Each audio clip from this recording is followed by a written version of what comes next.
For decades, Iran was ruled by one of the wealthiest royal families in the world. Before the 1979 revolution, the Pahlavi family controlled not only the government, but a large part of the country's economy. Their influence extended into oil, banking, construction, manufacturing, and international trade. At their peak, the royal network was connected to billions of dollars in assets, both inside Iran and abroad. Unlike many royal families in the Middle East, the Pahlavis did not rely only on tradition. Their power was built on control of modern industry, state companies, and oil revenue. Iran was one of the richest oil-producing countries in the world, and the royal court sat at the center of that wealth. To understand how powerful the Iranian royal family became, it is necessary to look at how their economic system worked and how a monarchy turned into something closer to a corporate empire. The rise of the Pahlavi family began in the early 20th century when Reza Shah came to power and established a new ruling dynasty. His goal was not only to control the country politically, but to modernize it economically.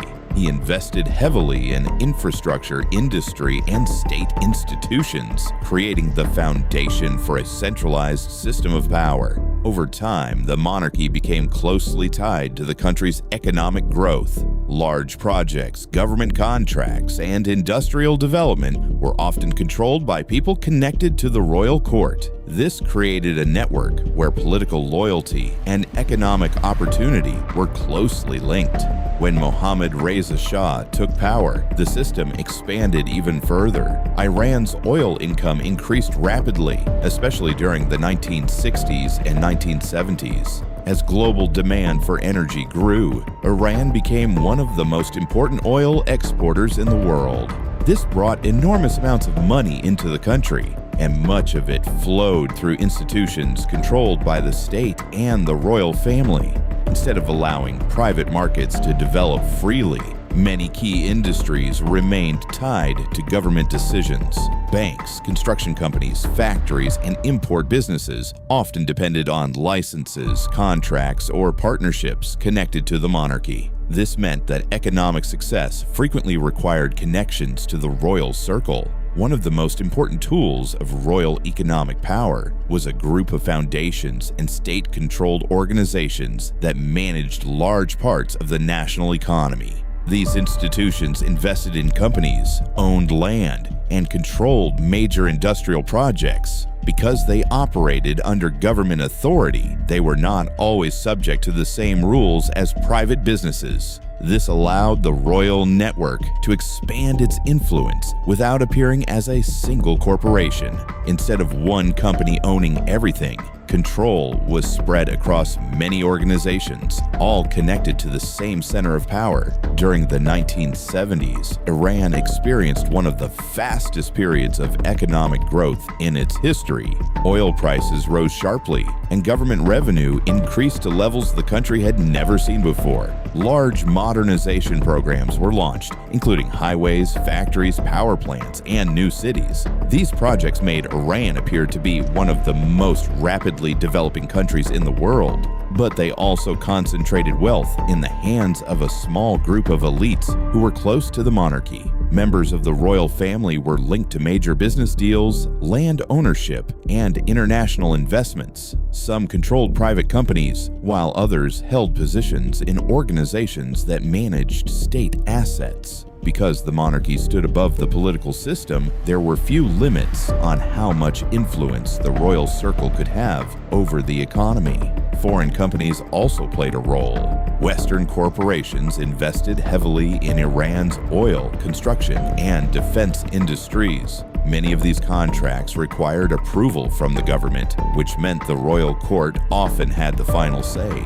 This gave the monarchy additional leverage, both financially and politically. As Iran became richer, the lifestyle of the royal family became more visible. Palaces, luxury events, and expensive international travel showed the scale of their wealth. The government spent large amounts of money on celebrations and public projects designed to demonstrate Iran's progress and power. One of the most famous examples was the celebration marking 2,500 years of Persian monarchy. The event brought world leaders, royalty, and wealthy guests to Iran and cost hundreds of millions of dollars. For the royal court, it was meant to show that Iran had become a modern, powerful nation. But for many ordinary citizens, it became a symbol of how far the ruling elite had moved away from the rest of the population. Despite the appearance of strength, the economic system had weaknesses. Because so much power was concentrated in the hands of the monarchy and its allies, opportunities were not evenly distributed. Many businesses depended on political connections, and corruption became a common accusation. Rapid modernization also created inequality. While cities grew richer, many rural areas remained poor. The gap between the elite and the average citizen became more visible, especially as the royal family's wealth continued to grow. By the late 1970s, the Pahlavi dynasty controlled a country that was rich in resources, connected to global markets, and filled with large state-funded projects.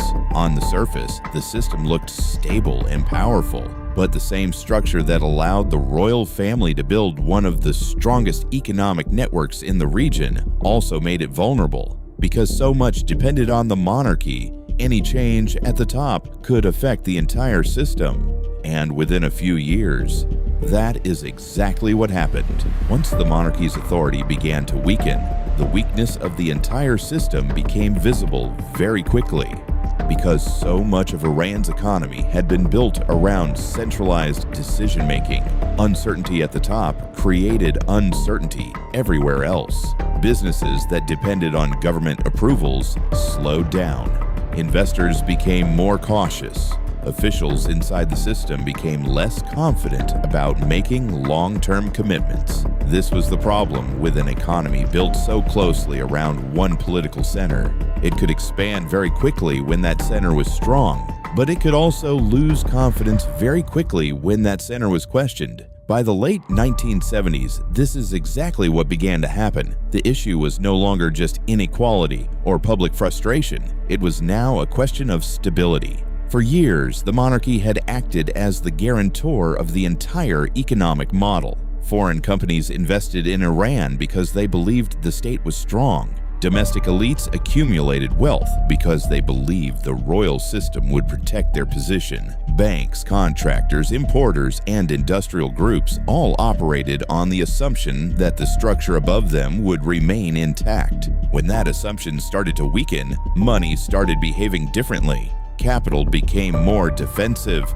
Business decisions became shorter term. Families with access to wealth began moving money out of the country. Some did it quietly through foreign bank accounts. Others shifted assets into overseas property, foreign holdings, or private channels that were harder to trace. In a system where political stability had always been the foundation of wealth, uncertainty immediately changed the behavior of the elite. This did not mean the economy stopped overnight. Large projects were still in motion. State institutions were still functioning. Oil was still being exported. But underneath the surface, confidence was changing. And confidence mattered because the royal system depended on it. A large part of the monarchy's economic influence came not from visible private ownership, but from control over access. Access to contracts, access to import licenses, access to credit, access to state-backed opportunity. As long as the political hierarchy remained stable, that kind of control was extremely powerful. But once people started questioning whether the hierarchy would survive, the value of those relationships began to change.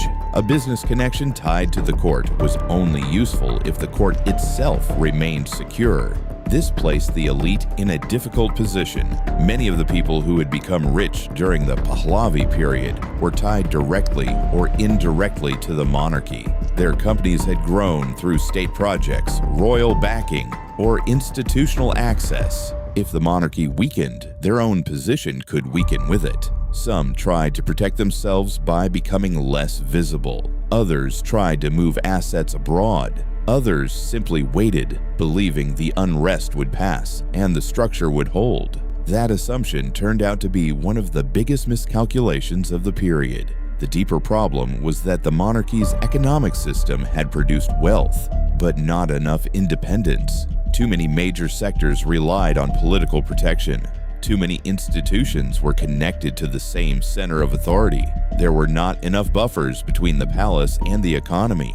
In more decentralized systems, pressure at the top does not necessarily freeze the whole structure. In Iran's case, pressure at the top affected everything below it. That included state companies, private businesses close to the regime, foreign partners, and financial institutions that depended on government continuity. This made the economy look larger than it really was. On paper, Iran had enormous oil income, major industrial programs, and growing financial influence. But the durability of that system had never been fully tested without the monarchy's full control. When that control began to weaken, the test came all at once. Another important factor was perception. For years, the royal court had presented economic growth as proof of political legitimacy. Development was supposed to justify the system. Modern industry, new infrastructure, and rising revenues were used as evidence that the monarchy was leading the country in the right direction.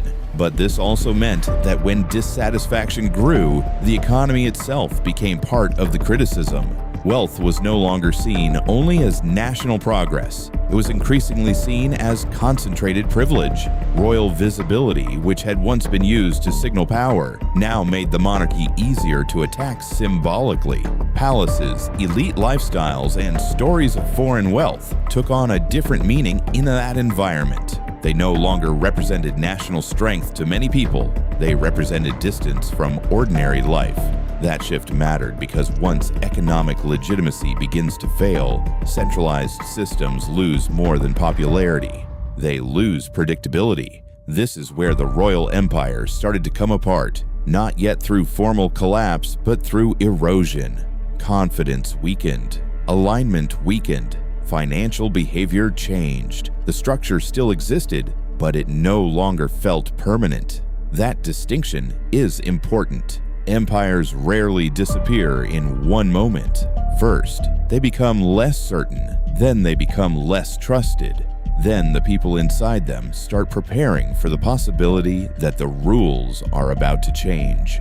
By the time the monarchy faced its final crisis, this process was already underway. The economic empire built by the Pahlavi family was still large, still wealthy, and still deeply embedded in the country, but it was no longer secure in the way it had once seemed. And once the political break finally came, the question was no longer how powerful the royal family had been. The question became what would happen to all of that wealth when the system holding it together was suddenly gone. By the time the monarchy finally collapsed, the economic structure built around the royal court had already begun to loosen.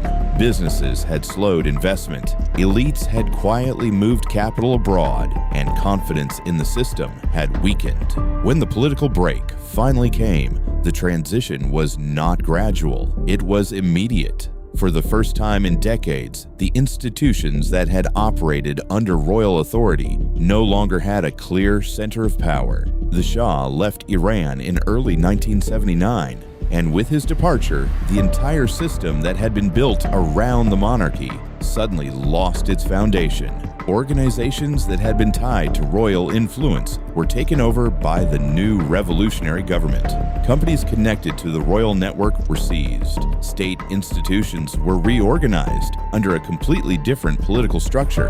The economic empire that had been built over decades did not disappear overnight, but control over it changed very quickly. Factories, banks, and industrial groups that had once operated within the monarchy's network were transferred into new foundations and government-controlled entities. Many of the royal institutions that had managed investments were dissolved or absorbed into the new system. Land holdings were confiscated. Private companies connected to royal family members were nationalized. For the new leadership, this was not only a political transformation, but an economic one as well. The goal was to remove the financial influence of the monarchy and rebuild the system under a different ideological framework. This meant that much of the wealth tied to the royal family's network remained inside Iran, but under different control. At the same time, the royal family itself entered exile. Members of the Pahlavi family left the country quickly, often with limited access to the resources they had once controlled. Many of their domestic assets had already been seized by the new government, and institutions that had once managed their economic interests were no longer accessible. However, not all of their wealth had been located inside Iran. Over the previous decades, members of the royal circle had acquired property and financial assets abroad. Homes in Europe and the United States, foreign investments, and international accounts meant that part of the royal fortune existed outside the country's borders. Because these holdings were scattered across multiple jurisdictions and private channels, determining their exact value became difficult. Estimates of the Pahlavi family's wealth after the revolution varied widely. Some reports suggested that billions of dollars had been accumulated through decades of access to state resources and international investments. Others argued that the actual personal wealth of the family was much smaller once confiscated assets were removed from the calculation. What is clear is that the financial network that had once surrounded the monarchy no longer existed in the same form. Inside Iran, the institutions that replaced the royal system took control of large sections of the economy. Revolutionary foundations and state organizations inherited many of the assets that had previously been connected to the monarchy. These new structures became major economic actors in their own right, controlling industries, land, and investment capital. Outside Iran, the former royal family began to rebuild a different kind of existence. Without the political authority that had once supported their economic influence, their role changed. Instead of managing a centralized system of power, they became figures associated primarily with the legacy of the monarchy. Some members remained involved in international business or political activism, while others lived relatively private lives abroad. For historians and economists, the fall of the Pahlavi economic network remains an example of how quickly centralized systems can unravel once their political foundation disappears. For decades, the monarchy had combined political authority with economic influence. This allowed it to guide development, attract foreign investment, and direct major industrial projects. But it also meant that the durability of the entire structure depended heavily on the stability of the ruling family itself. When that stability ended, the economic network built around it could not easily survive in its original form. This is why the story of the Pahlavi dynasty is often described not only as a political revolution, but as the sudden dismantling of an entire economic order. The royal family had overseen one of the most centralized economic systems in the region, built on oil revenue, state institutions, and a network of elite relationships. For years, it appeared strong, modern, and financially powerful. But the same concentration of power that allowed the monarchy to build that system also meant that once the center disappeared, the structure around it could not remain intact. Today, the legacy of that period is still visible in different ways. Inside Iran, many of the institutions that replaced the royal economic network continue to play a major role in the country's economy. Large foundations and state-linked organizations manage assets that were once connected to the old system. Outside Iran, the story of the royal family continues to attract attention because it represents one of the most dramatic examples of how quickly power, wealth, and influence can shift when a political system collapses. For decades, the Pahlavi dynasty had stood at the center of Iran's economic and political life. Their empire was built through oil revenue, centralized institutions, and a network of elites connected to the monarchy. But once the structure that held that empire together disappeared, the system they had created could not survive in the same form. And what remained was not the empire itself, but the story of how one of the most powerful royal families in the Middle East built a vast economic network and then lost control of it almost overnight. If you found this story interesting, consider subscribing to the channel. Videos like this take time to research and put together, and your support helps make more of them possible. You can leave a like if you enjoyed the video, or share it with someone who might find the topic interesting. And if there's another finance story you want to see covered next, let me know in the comments. Thanks for watching.